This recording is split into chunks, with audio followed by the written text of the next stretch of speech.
నమస్తే, welcome to our channel. నేను ప్రియా కౌశిక్. చిరంజీవి గారి గురించి ఎవరికీ పరిచయం చేయాల్సిన అవసరం లేదు, నేషనల్ వైడ్‌గా కూడా. ఆల్రెడీ ఒకసారి పాలిటిక్స్‌లోకి ఎంట్రీ ఇచ్చిన తర్వాత వద్దు అనుకోని ఈ కుళ్ళు రాజకీయాలు నాకు పనికిరావు అనుకుంటూ సినిమాలు చేసుకుంటూ ఉన్నారు. అయితే బీజేపీ ఫోర్స్ మీదనో లేకపోతే మరి ఏంటి అన్న విషయం తెలీదు కానీ మళ్ళీ చిరంజీవి గారు పాలిటిక్స్‌లోకి ఎంట్రీ ఇవ్వబోతున్నారు అన్న ఒక వార్త అయితే సంచలనంగా మారింది. గత 15 డేస్ నుంచి చూసినట్టయితే చిరంజీవి గారు రాజ్యసభలోకి వెళ్ళబోతున్నారు అని చెప్పేసి అయితే డిస్కషన్ స్టార్ట్ అయింది. సో దీని గురించే మాట్లాడతాం. ఇంతకు ముందు కూడా ఇదే పాయింట్ మీద కిరణ్ పోల్దాస్ గారు మనతో క్లియర్‌గా అనాలిసిస్ చేసి చెప్పారు. సో ఇప్పుడు ఏమంటున్నారు, అసలు నిజంగానే ఆ సిట్యుయేషన్ ఉందా? చిరంజీవి గారు మళ్ళీ బీజేపీ పార్టీ నుంచి కానీ లేకపోతే రాజ్యసభలోకి ఎంట్రీ ఇవ్వబోతున్నారా అనేది మాట్లాడదాం. హలో సార్, నమస్తే. నమస్తే అండి. సో సార్, ఏంటి ఏమవుతోంది? లైక్ మనం ఒక 15 డేస్ బ్యాక్ దీని గురించి మాట్లాడాం, చిరంజీవి గారి గురించి, ఆయన పొలిటికల్ ఎంట్రీ గురించి. సో మళ్ళీ ఇప్పుడు అదే డిస్కషన్ స్టార్ట్ అయింది. అండ్ రీజన్ కూడా ఏంటి అని అంటే కనుక విజయసాయి రెడ్డి గారి రాజీనామా తర్వాత మళ్ళీ ఇది మొదలైంది అని అనుకోవచ్చు. ఎందుకు నిప్పు లేనిదే పొగ రాదు అని అంటారు కదా, మరి ఎందుకని పదే పదే మళ్ళీ ఇలాంటిదే టాపిక్ పైకి వస్తుంది? నిజం మీరు అన్నది, నిప్పు లేనిదే పొగ రాదు కదా. సో ఏదో జరుగుతోంది అనేది ఇంతకుముందు కూడా ఒక సందర్భంలో మనం ఇదే అంశాన్ని మనం ప్రస్తావించినప్పుడు, ఇప్పుడు చాలా రోజుల క్రితం రాజ్యసభకు వెళ్తారని ప్రస్తావించినప్పుడు కాదు, వెళ్ళే అవకాశం లేదు అనుకున్నాం. ఆయన సంక్రాంతి సంబరాలు దాదాపు 15 రోజుల క్రితం సంక్రాంతి సంబరాలకు కిషన్ రెడ్డి గారు ఆయన ఆహ్వానించినప్పుడు చిరంజీవి గారిని, నరేంద్ర మోదీ గారు చిరంజీవి గారు చాలా సన్నిహితంగా ఉండటం, చిరంజీవి గారికి అత్యంత విలువను ఆ సందర్భంగా వాళ్ళు బీజేపీ వాళ్ళు ఇవ్వటం, ఇవన్నీ చూసిన తర్వాత చిరంజీవి గారు మళ్ళీ రాజ్యసభకు వెళుతున్నారన్న మాటలు వచ్చినాయి. అంతకుముందు 3 రాజ్యసభ స్థానాలు ఖాళీ అవుతాయి అనుకున్నప్పుడు కూడా చిరంజీవి గారు రాజ్యసభకు వెళతారు, లేదా నాగబాబు గారు రాజ్యసభకు వెళతారన్న మాటలు కూడా వినపడ్డాయి. సో అంతకుముందు చిరంజీవి గారు ఈ తెలుగుదేశం పార్టీ కూటమి ప్రభుత్వం ప్రమాణ స్వీకారం చేస్తున్న సందర్భంలో కూడా ఇలాంటి చర్చ జరిగింది. సో చిరంజీవి గారు గాడ్ ఫాదర్లో చెప్పినట్టుగా రాజకీయాల నుంచి ఆయన దూరం అయ్యారు కానీ ఆయన నుంచి రాజకీయాలు దూరం కాలేదన్న. సో ప్రతి సందర్భంలో ఆయన్ని రాజకీయాల్లోకి తీసుకొస్తూ ఉంటారు. అయితే ఈ సందర్భంగా నేను సారీ ఇక్కడ ఇంటరప్ట్ చేస్తాను. రాజకీయంలోకే కాదు, ఎవ్వడు ఫేమస్ అవ్వాలన్నా కానీ చిరంజీవి అన్న ఒక పెద్ద పేరుని పట్టుకొని మాట్లాడుతూ ఉంటారు. అంతే, ఎవరికి అవార్డు వచ్చినా ఎవరికి రాకున్నా, ఎవరికి ఏ మంచి జరిగినా ఏ చెడు జరిగినా చిరంజీవి గారి గురించి ప్రస్తావన చేయాల్సిందే. లేకపోతే వాళ్ళు ఫేమస్ అవ్వాలి కదా, లేకపోతే ఆ మీడియా ఛానళ్ళు లేకపోతే ఆ పత్రికలు అవి నడిచే పరిస్థితి లేదు. అట్లా ఉంటుంది అనమాట వ్యవస్థ. సరే, ఏదేమైనా నేను ఈ అంశంలో ఒకసారి మనం కూలంకషంగా మనం మాట్లాడుకుంటే ప్రియాంక గారు, సో చిరంజీవి గారికి రాజ్యసభ స్కోప్ ఉంది. ఎందుకంటే రాజ్యసభకు సంబంధించి విజయసాయి రెడ్డి గారి స్థానం ఖాళీ అయింది. ఆ స్థానంలో చిరంజీవి గారిని తీసుకొస్తారు, లేదా కిరణ్ కుమార్ రెడ్డి గారిని తీసుకొస్తారు. ఫస్ట్ ప్రయారిటీ చిరంజీవి గారు, ఆయన ఒప్పుకోకపోతే కిరణ్ కుమార్ రెడ్డి గారు అంటున్నారు. ఆయన కూడా అసలు ఎక్కడ కనిపించట్లేదు కదా కిరణ్ కుమార్ రెడ్డి గారు కనిపించట్లేదు. చాలా రోజుల నుంచి ఒక డిమాండ్ ఉంది కిరణ్ కుమార్ రెడ్డి గారికి రాజ్యసభ ఇచ్చి, ఎందుకంటే ఆయన ముఖ్యమంత్రిగా పనిచేసిన వ్యక్తి రాష్ట్రానికి. సో ఉమ్మడి రాష్ట్ర ఆంధ్రప్రదేశ్కి చివరి ముఖ్యమంత్రి ఆయన.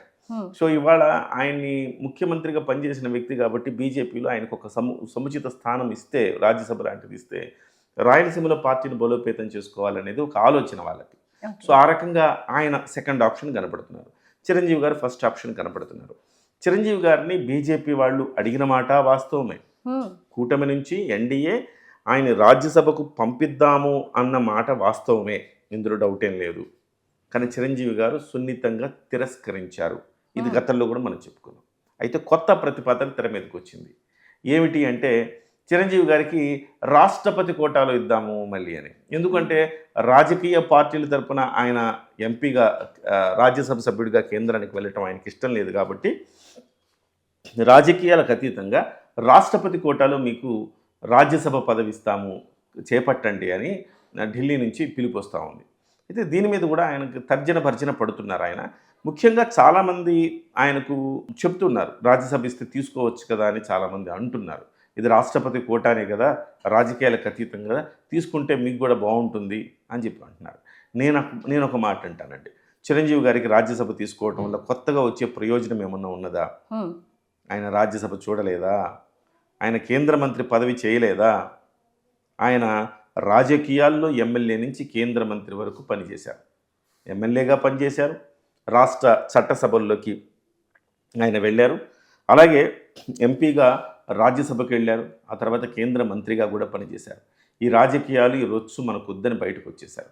అలాంటప్పుడు మళ్ళీ ఆయన రాజ్యసభ కోర్స్ రాజకీయాలకు సంబంధం లేకుండా రాష్ట్రపతి కోటాలు ఇచ్చినప్పటికి కూడాను ఆయన అక్కడికి వెళ్ళిన తర్వాత ఆయన కొత్తగా మనగొరే ప్రయోజనం గతంలో ఆయన ఎప్పుడు చేయకపోతే అబ్బా ఇది చేస్తున్నాం అనుకోవచ్చు. కొత్తగా ఏం ప్రయోజనం? ఆయనకు ప్రయోజనం లేదు, శూన్యం. ఎవరికి ప్రయోజనం ఉంది? బీజేపీకి ఎంతో కొంత ప్రయోజనం ఉంటుంది. ఉభయులకి ప్రయోజనం ఉన్నప్పుడు ఆయన వెళ్ళినా అర్థం ఉంది, కానీ బీజేపీ ప్రయోజనం ఆశించి ఆయన వెళ్ళటంలో అర్థం లేదని నా ఒపీనియన్. ఇక్కడ మనం ఒక్కసారి ఆలోచిద్దాం. చిరంజీవి గారు సినిమాల్లో సాధించాల్సింది ఏముంది అంటే చిరంజీవి గారికి ఏ రకంగా ప్రయోజనం చేకూరుద్దో చెప్తున్నా. సినిమాల్లో చిరంజీవి గారు సాధించాల్సింది ఏముంది, రాజకీయాల్లో చిరంజీవి గారు సాధించాల్సింది ఏముంది, సామాజిక రంగంలో చిరంజీవి గారు సాధించాల్సింది ఏముంది, ఈ అంశాలు ఒకసారి మనం మాట్లాడుకుంటే సినిమాల్లో చిరంజీవి గారు మెగాస్టార్ అండి. అంతకు మించిన బిరుదులు, అవార్డులు, రివార్డులు ఇంకేమీ లేవు. మెగాస్టార్ అంటే అది మెగా అంతే. అంతకు మించిన ఒక కొత్త పెద్ద అవార్డు ఏదైనా ఉందంటే ఏం లేదు. ప్రజల గుండెల్లో చిరస్థాయిగా నిలిచిపోయారు. కష్టం వచ్చినా నష్టం వచ్చినా చిరంజీవినే తలుచుకుంటారు. కోపం వచ్చినా బాధ వచ్చినా సంతోషం వేసినా చిరంజీవి పాటలు, చిరంజీవి సినిమాలు చూస్తారు. అలాంటి ఒక జనరేషన్ ఉన్నది. అలాంటప్పుడు చిరంజీవి గారికి ముందు, చిరంజీవి గారికి తరువాత అని ఒక చరిత్రలో సినిమాని మనం రాసుకోవాల్సిన పరిస్థితి. ఆ రకమైన మెగాస్టార్ అంతకు మించిన ఇమేజ్ లేదు. First thing. రెండవది, ఆయన సినిమా రంగంలో సాధించాల్సింది ఏమన్నా ఉందా అంటే అనేక అవార్డులు, ఫిల్మ్ ఫేర్ అవార్డ్స్ వచ్చినాయి, నంది అవార్డ్స్ వచ్చినాయి, ఐఫా అవార్డ్స్ అనో, సైమా అవార్డ్స్ అనో ఇలా అన్నీ వచ్చేసినాయి. లైఫ్ టైమ్ అచీవ్మెంట్ అవార్డు కూడా వచ్చేసింది ఆయనకి. సో ఇక ఆయన సాధించాల్సింది సినిమా రంగంలో చివరికి గిన్నిస్ వరల్డ్ రికార్డ్ కూడా ఆయన సాధించేశారు. కొత్తగా సాధించాల్సిన సినిమాల్లో ఏమీ లేదు. కానీ ఒక్కటే ఆయనకి సినిమాల్లో సాధించాల్సింది ఇంకొకటి ఉంది ఆయన. అదే దాదా సాహెబ్ ఫాల్కే అవార్డు. సో ఆ అవార్డు వస్తే పరిపూర్ణమవుతుంది సినిమా జీవితం అని నాకు అనిపిస్తుంది. అదొక్కటి సాధించాలి నిజానికి. అది వస్తే ఆయనకు ప్రయోజనం. పోనీ రాజకీయాల్లో ఏం సాధించాలి మాట్లాడుకుందాం. రాజకీయాల్లో ఆయన సాధించాల్సింది ఏంటంటే, ఇప్పటికే ఆయన రాజకీయాల్లో ఇంతకుముందు చెప్పుకున్నట్టుగా ఎమ్మెల్యే అయ్యాడు, ఎంపీ అయ్యాడు, కేంద్ర మంత్రి అయ్యాడు. మహా అంటే ఆయనకు అందని ద్రాక్షగా మిగిలిపోయింది కేవలం ముఖ్యమంత్రి పదవి మాత్రమే.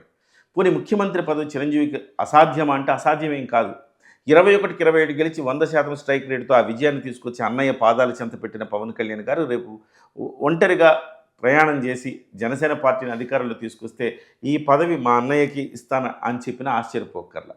కానీ చిరంజీవి గారు తీసుకుంటారా అంటే తీసుకోకపోవచ్చు. ఎందుకంటే దాని మీద ఆయనకి వ్యామోహం లేకపోవచ్చు. ఎందుకంటే ఈ రొచ్చు రాజకీయాలకు నేను దూరం అని చెప్పేశారు కాబట్టి డెఫినెట్గా ఆ పదవి రూల్డ్ అవుట్. ఇకపోతే గవర్నర్లు ప్రతి చిన్నవాళ్ళు చాలామంది అవుతున్నారు. పెద్దగా దాంట్లో వాల్యూ యాడిషన్ ఏమి ఉండదు.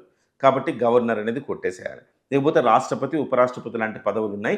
ఆ పదవులు చేశాక ఇక వేరే వ్యాపకాలు ఏమి ఉండక్కర్లే. ఇక లాస్ట్లో చేయాల్సింది అది. కానీ ఇంకా 10 ఏళ్ల పాటు చిరంజీవి గారు ఇంకా సినిమా జీవితం, అమితాబ్ బచ్చన్ గారిని చూసిన తర్వాత చిరంజీవి గారు ఇంకా సినిమాల్లో చాలా చేయాల్సి ఉంది కాబట్టి అప్పుడే రాష్ట్రపతి పదవి తీసేసుకొని ఇంట్లో కూర్చొని పెట్టేద్దామా చిరంజీవి గారిని అంటే అది కూడా అభిమానులు కొంచెం అసంతృప్తి వ్యక్తం చేస్తారు. కాబట్టి రాజకీయంగా ఈరోజు ఆయన సాధించాల్సింది ఇంకేమీ లేదు. సామాజిక రంగంగా ఆయన ఏం సాధించాడు? సామాజికంగా ఆయన చాలా పెట్టాడు. బ్లడ్ బ్యాంకు, ఐ బ్యాంకు ఇలాంటివి పెట్టాడు.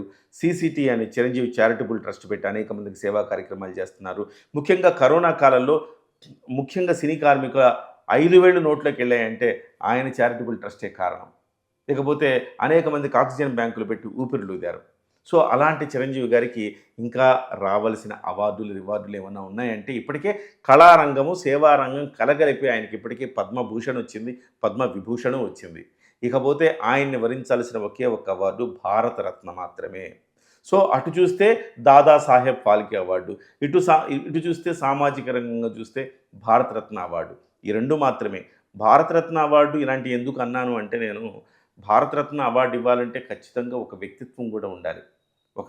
ఒక సమున్నతమైన వ్యక్తిత్వం కలిగిన స్థిత ప్రజ్ఞత కలిగిన ఒక నటుడు చిరంజీవి అని చెప్పాలి. అటు కళారంగంలో కావచ్చు, సామాజిక రంగాల్లో కావచ్చు అనేక సేవా కార్యక్రమాలు అందించిన ఆయన వ్యక్తిత్వ పరంగా కూడా చాలా వికసించిన మనస్తత్వం అయింది.